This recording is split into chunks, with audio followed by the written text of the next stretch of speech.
Hey, what's up guys? Houston here.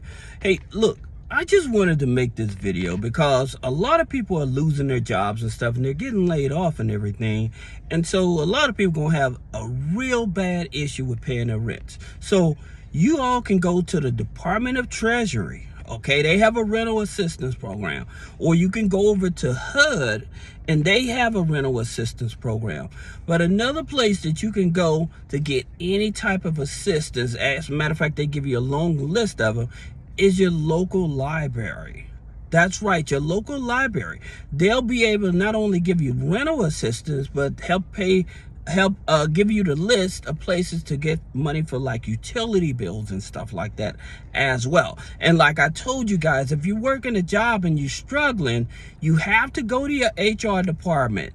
You have to go there and you have to ask them to allow you to file exempt from 3 to 4 months. All right, and the reason you want to do that, so they'll stop taking out federal taxes, so you'll have a big enough check to take home to catch up on some of your bills. Now, what I'm going to tell you is going to have a lot of you guys hyped because of what a lot of you guys landlords have been doing that you all don't even know about. A lot of you guys think that your landlords just has the right to raise your rent and stuff. I'm talking about you going from 50% to 100% increase in rent.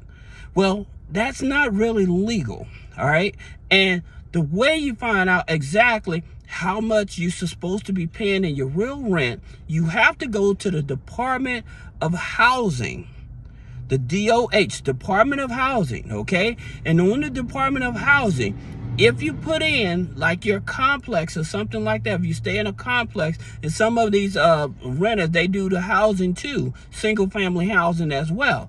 But what it is, the Department of Housing, all these renters and stuff, they put in their information and how much they're actually saying that you actually supposed to be paying in rent, right? So what happens, so say that you're paying $12.50. You start out paying $12.50.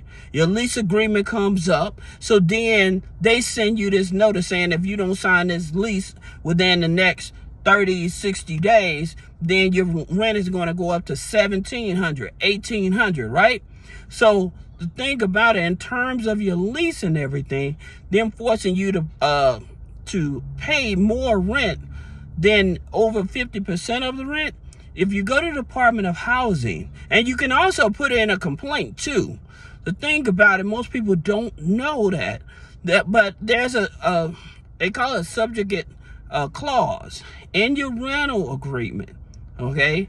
And in terms of that, when you go to the Department of Housing, like I said, not all are realtors putting their information on it, but like these real big apartment complexes and stuff like that, if you go there, it'll tell like how much that your renter or your realtor,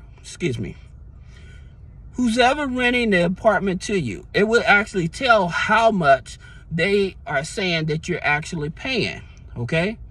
And if that is less than what they're trying to make you pay or what you've been paying in the past or whatever, you may be able to get some of that money back, or you can take them to court for arbitrage because they are taking advantage of you.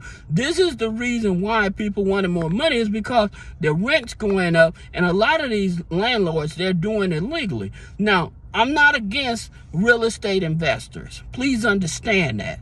But what I am against is people trying to take advantage of us in the community, right? And granted, I'm not a renter, I'm a homeowner, but I see it. I see the struggles. I got family members that struggle with paying their rent and stuff. And it isn't that they don't want to pay their rent. It isn't that they can't pay their rent. But when you go from paying $12.50 a month to almost $1,800, now we have a bigger issue here because they know you cannot pay that, you know? So you need to find some way to either get your aldermen involved or your local government involved to find out what you can legally do, because they cannot legally just, again, like I said, if they are individuals that don't have their property registered with the Department of Housing, then they can choose how they want to do it.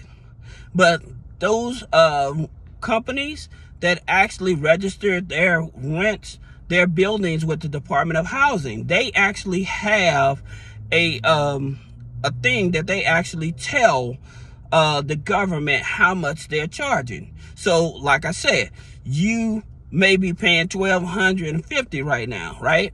But they're all of a sudden going to try to jump it up to almost $1,800, but they do not update that with the Department of Housing. Then you have legal rights to get your money back.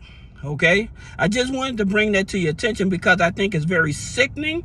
I think it's very bad business that these companies are doing this to the community. All right, so if you have any other question about personal credit, business credit, removing negative items off the credit, hit me up. But I just wanted to let you guys know, for some of you all that are being gouged on your rent and stuff, you actually can do something about it. All right, so I hope you guys have a blessed day.